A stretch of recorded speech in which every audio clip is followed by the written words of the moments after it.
What's up, worldwide family? It's your homeboy, Omar S. This might not be good news, but it sure is hood news. This is from 538.com. The terrible jobs report gets worse the more you read it. Remember last month when the jobs report was bad but not apocalyptic? Those were the days. The most recent jobs report is a stunning picture of how the pandemic has reshaped the country's labor market. Overall, 20.5 million fewer people were employed last month than in March, and the unemployment rate has skyrocketed to 14.7%, by far the worst we've seen in more than 7 decades of economic data. But the speed of the crisis also means that these numbers are already out of date. The jobs report is based on surveys of businesses and households taken during the middle of April, but the economic situation likely worsened as the month went on. And key metrics like the unemployment rate aren't capturing all the people who are actually out of work right now. According to this month's report, millions of workers were counted as employed even though they were absent from work for an unspecified reason. And if they had been counted as unemployed on a temporary layoff, the unemployment rate would have been 5% points higher. In other words, as catastrophic as this report might seem, it almost certainly underestimates the pandemic's full economic devastation. To be clear, that's not the fault of the researchers at the Bureau of Labor Statistics who put the report together. Our economic data just wasn't designed for a moment where entire sectors of the economy shut down pretty much overnight, leaving millions of people without jobs. I think of our economic indicators as being a kind of finely tuned speedometer that says, are we a little over the speed limit or a little under? Said Matt McDonald, a partner at the consulting firm Hamilton Place Strategies, who writes a monthly analysis of the jobs report. And right now, it's like we just pulled the emergency brake on the highway. That doesn't mean the report is useless or wrong, but making sense of the numbers and what they mean for our ability to recover from this mess is going to take a little more work than usual.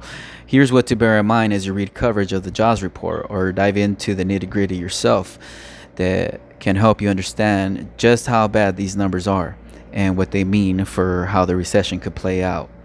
Headline numbers may underestimate the damage. This month, there are good reasons to dig deeper into the report. There's always a significant amount of uncertainty in one of the top line numbers, the 20.5 million jobs that were lost.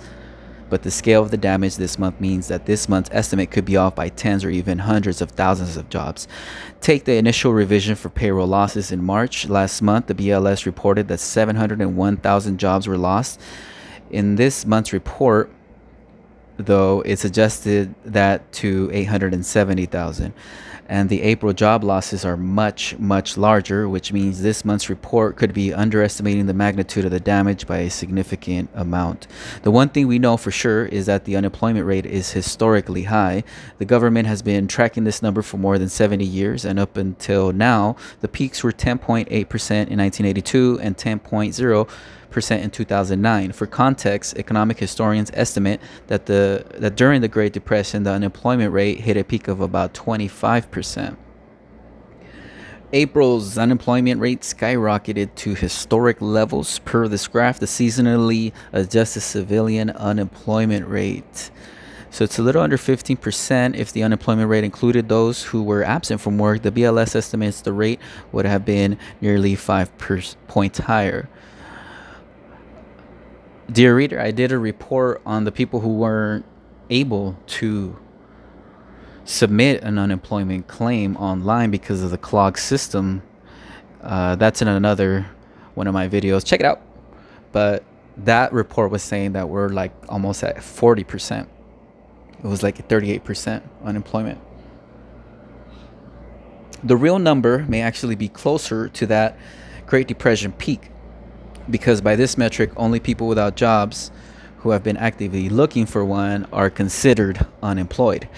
In normal times, that's already a bit of an issue because it means frustrated job seekers who have given up on finding something aren't counted. Now, the problem is even bigger because so many workers are being encouraged to stay home to combat the coronavirus. Others might not be job hunting because they believe there's no work to be had. Job search is going to be tough when it's a public health risk to be in contact with people and whole sectors of the community Let's start that again. I'm sorry, reader. Job search is going to be tough when it's a public health risk to be in contact with people and whole sectors of the economy is effectively shut down, said Nick Bunker, a labor economist at the hiring site Indeed. So, lots of people who are out of work are probably not going to be included in the unemployment rate. Then there's a possibility that some people may have been counted as employed, even though it might be more accurate to say that they're temporarily out of work. The misclassification may have happened because of the way workers are surveyed.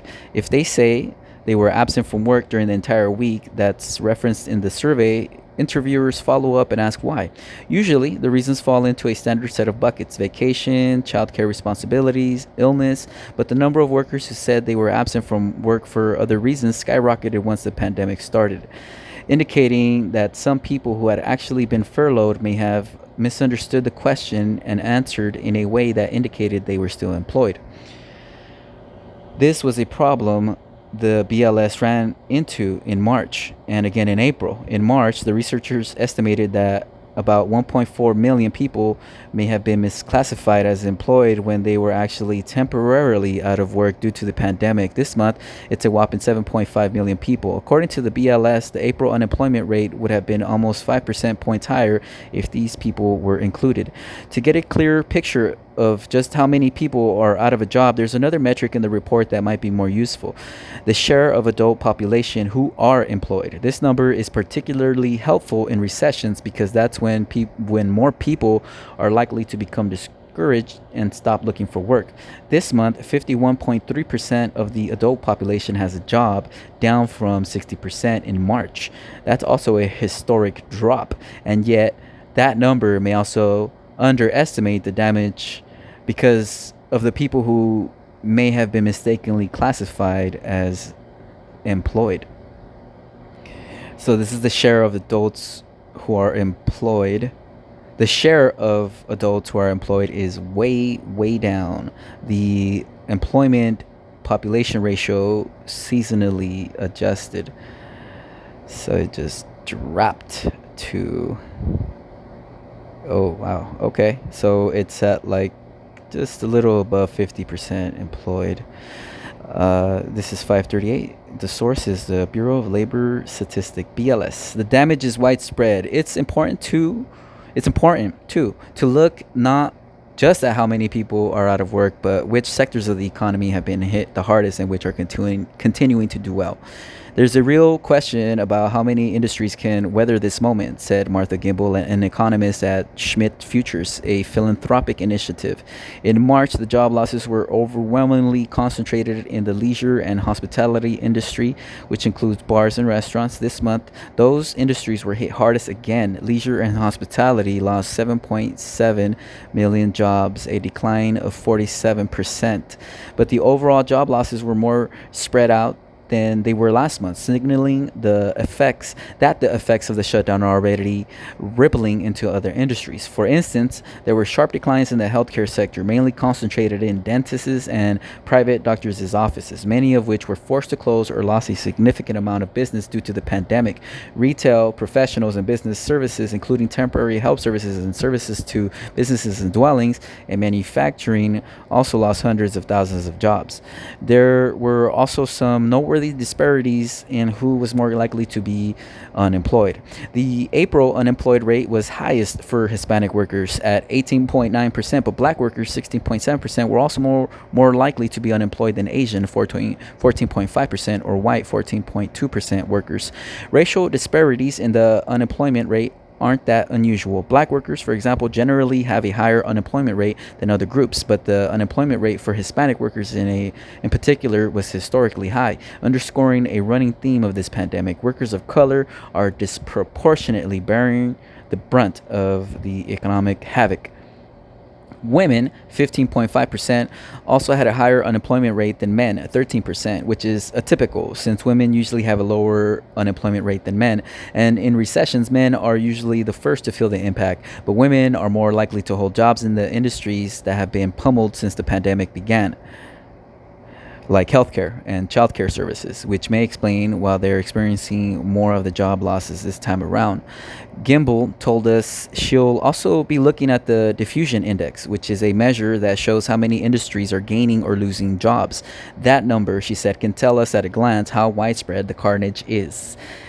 In quotes. This month, the diffusion index is 4.8, which is shockingly low and signals that job losses were extremely widespread across industries. In February, for example, the diffusion index was 53.7. Another important tidbit that's not captured in the unemployment figures but reflects how widespread the damage has been: the number of people who were working part time because they couldn't find full time work or their hours were reduced doubled in April, landing at 10.9 million. And if you're interested in trying to figure out how painful the recovery might be, you can learn a lot by looking at the share of people who were temporarily laid off in April rather than permanently fired. This may be the least catastrophic part of the report, as in March, the vast majority of jobs lost in April were temporary. 18.1 million of the newly unemployed said that they had lost their jobs temporarily, while 2.0 million said the loss was permanent. To be clear, in a more normal moment, 2 million lost jobs would be an eye-popping number, but the fact that the job losses are mostly temporary is important because it will be much easier for people who have been furloughed to return to work when businesses start to reopen, assuming, of course, that those businesses haven't shuttered in the meantime.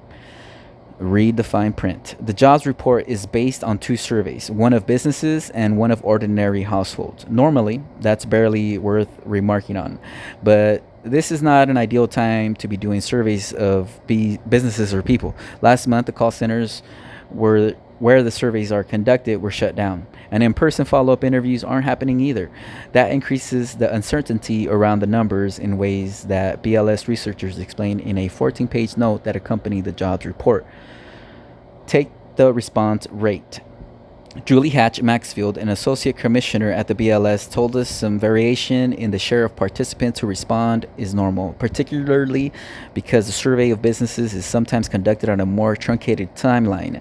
In April, the response rate for the survey of businesses was actually much higher than it was in March, but the response rate for the survey of households was 70%, compared to 73% in March. That lower response rate introduces more uncertainty, but it's hard to know how that uncertainty influenced the data. For example, Gimbel pointed out it's possible that unemployed people may actually be overrepresented in the household survey because they have more time to talk with a government interviewer. Although it's hard to predict what next month's job report will show, it's likely to offer more detail about how the COVID-19 crisis is affecting Americans economically. A series of questions are being added to next month's survey of households that will capture how the pandemic has changed our work lives. For instance, whether people are teleworking or if the crisis has kept them from searching for work.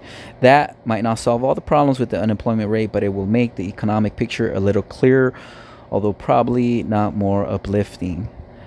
So that was from 538.com by Amelia Thompson DeVoe and Julia Wolf. File it under unemployment. Dear reader, let me know what you think in the comment section. Thank you for checking this out. Don't let this get you down. Get some entrepreneurial books. Maybe check out Robert Kiyosaki's YouTube channel. All these financial experts, check them out, man. Just get your who else? Gerald Celente, he's on point. Max Kaiser Report, another one that offers alternative viewpoints on work, entrepreneurial things like that. Thank you so much again, dear reader, for checking this out, and we'll catch you on the next one.